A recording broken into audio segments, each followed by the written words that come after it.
What struck me most in my visit this weekend to the National Cinema Museum in Torino, Italy, is how the questions of the past seem so fitting for today. Consider, so many of us can barely hold our excitement about augmented, virtual, or even blended reality, technologies that extend, deepen, even immerse our experiences with content. How do we make this work? How do we scale it? Within the first 5 minutes of visiting the museum, it was abundantly clear that the same questions were asked hundreds of years ago. The museum starts with an exhibit entitled The Archaeology of Cinema, focusing on all the pre-cinema capabilities, equipment, objects, and optical devices. Storytelling through film, the exhibit reminds us, draws on earlier traditions such as oral storytelling, literature, theater, and visual arts.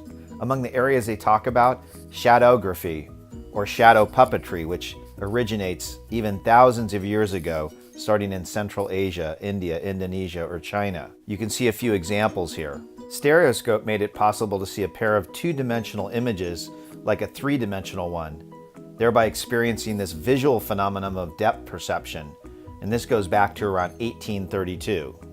Zoetrope, not sure if I pronounced that right, produces the illusion of emotion by displaying a sequence of drawings or photographs showing progressive phases of that motion.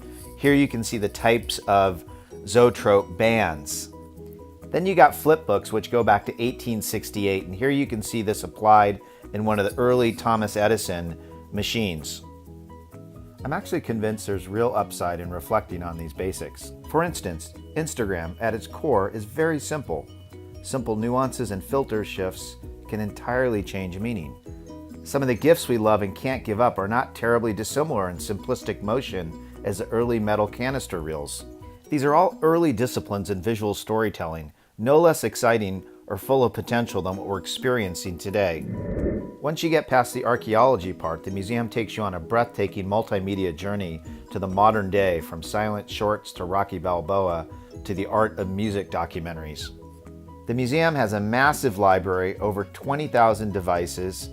They say over 300,000 film posters, 12,000 movie reels and the like. It's huge. The museum also has an elevator that takes you right to the top that leads you to a breathtaking panoramic view of the city of Torino.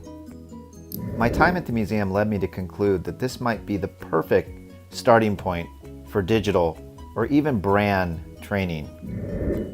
Growing up, my dad, an amateur photographer, had a large darkroom in our basement, and he always reminded me that great storytelling started with boring basics, getting it right in black and white, basic filters, simple facial expressions, smart angles. When we graduated to 8mm or Super 8 film, the cost and time limitations of the film forced an almost Twitter-esque conservation of moments. And a big reason why I love this museum is that it took me back to the great foundations of storytelling. Highly, highly recommended.